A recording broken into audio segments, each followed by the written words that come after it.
அனைவருக்கும் வணக்கம். இப்போ நம்ம வேலை வழிகாட்டி சேனலில் ஒரு முக்கியமான அப்டேஷன் வீடியோ தான் பார்க்க போகிறோம். அதுக்கு முன்னாடி வேலை வழிகாட்டி சேனலை சப்ஸ்கிரைப் பண்ணிடுங்க.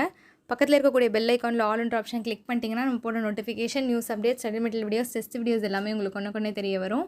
இப்போ என்னென்னு பார்த்தீங்கன்னா, டிஸ்ட்ரிக்ட் கோர்ட்டுக்கான எக்ஸாம் கால்ஃபர் பண்ணி மார்க் லிஸ்ட் வந்துச்சு. அதுக்கப்புறமா உங்களுக்கு சர்டிஃபிகேட்ஸ் அப்லோட் பண்ண சொல்லியிருந்தாங்க. அந்த டைமிங்கும் முடிஞ்சிருச்சு. இப்போ நிறைய ஸ்டூடெண்ட்ஸ் என்ன டவுட்டுன்னு பார்த்தீங்கன்னா, எப்படிலாம் இருந்தால் ஓகே ஆகும் அப்படின்ற மாதிரி நிறைய பேருக்கு நிறைய விதமான சந்தேகங்கள் இருந்தது. அதை தீர்க்கும் வகையில் தான் இந்த ஒரு வீடியோ பதிவு. இதை உங்கள் ஃப்ரெண்ட்ஸ் அண்ட் ஃபேமிலி மெம்பர்ஸ்க்கு ஷேர் பண்ணுங்கள். என்னென்னு இந்த முழுமையாக பார்க்கலாம்.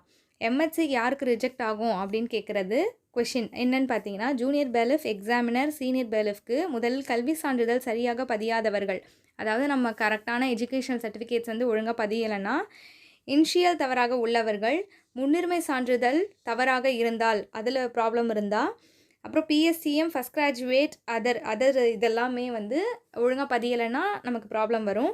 Mail ID and mobile number தவறாக இருந்தால், பதிவேற்றம் செய்யாமல் இருந்தால், பதிவேற்றம் செய்யப்பட்ட சான்றிதழ் தெளிவாக இல்லை என்றால், கலர் பரவாயில்லை அப்படின்னு சொல்லியிருக்காங்க. கலராக இருந்தால் பரவாயில்ல அப்படின்னு சொல்லியிருக்காங்க.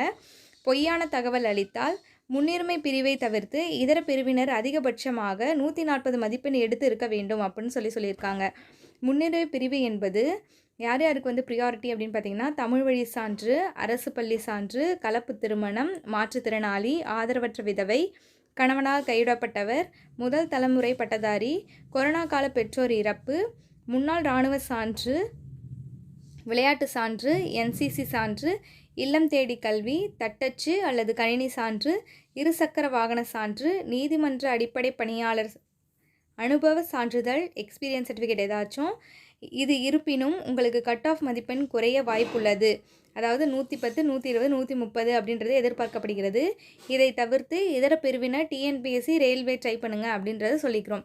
அதாவது இந்த இது கரெக்டாக நீங்கள் வைக்கலை அப்படின்ற பட்சத்தில் உங்களோட ஸ்கோர் கம்மியாக இருக்குது, நான் வெயிட் பண்ணலாமா, சப்போஸ் நான் டாக்குமெண்ட் அப்லோட் பண்ணிட்டேன் எனக்கு கிடைக்குமா அப்படின்றதெல்லாம் நம்ம உறுதியாக சொல்ல முடியாது. ஏன்னா அதுக்கு அடுத்தடுத்த ப்ராசஸ் எப்படி நடக்குன்றது நம்ம உறுதியாக சொல்ல முடியாது. சப்போஸ் உங்களுக்கு இதில் எதுவும் மிஸ் பண்ணியிருக்கீங்க அப்படின்னு நீங்கள் நினச்சிங்கன்னா, நெக்ஸ்ட் எக்ஸாம், அதாவது டிஎன்பிஎஸ்சியாக இருக்கட்டும், அடுத்து வரக்கூடிய ரயில்வே எக்ஸாம்ஸ் எவ்வளவோ இருக்குது, அதுக்கெல்லாம் நீங்கள் தாராளமாக ட்ரை பண்ணலாம். அதுக்கான ஃப்ரீ கிளாஸஸ் நம்ம கொண்டு போயிட்டுருக்கோம். அந்த கிளாஸில் எப்படி ஜாயின் பண்ணணும் அப்படின்னு தெரிஞ்சுக்கிட்டு அந்த கிளாஸஸில் ஜாயின் பண்ணுங்கள். மேலும் உங்களுக்கு ஏதாவது தகவல் வேணும்னா கமெண்ட் பாக்ஸில் கமெண்ட் பண்ணுங்கள். இந்த வீடியோ உங்கள் ஃப்ரெண்ட்ஸ் அண்ட் ஃபேமிலி மெம்பர்ஸ்க்கு மறக்காமல் ஷேர் பண்ணுங்கள். பிகாஸ் ஏன் சொல்லனா, ஃபேக் சேனலில் நிறையா அதெல்லாம் ஒன்றும் ப்ராப்ளம் இல்லை அப்படின்ற மாதிரிலாம் சொல்லிகிட்ருக்காங்க. ஏன்னா சர்டிஃபிகேட்ஸ் அப்லோட் பண்ணுறதுல எதுனாலும் ப்ராப்ளம் கிடையாது அப்படின்ற மாதிரிலாம் சொல்கிறாங்க.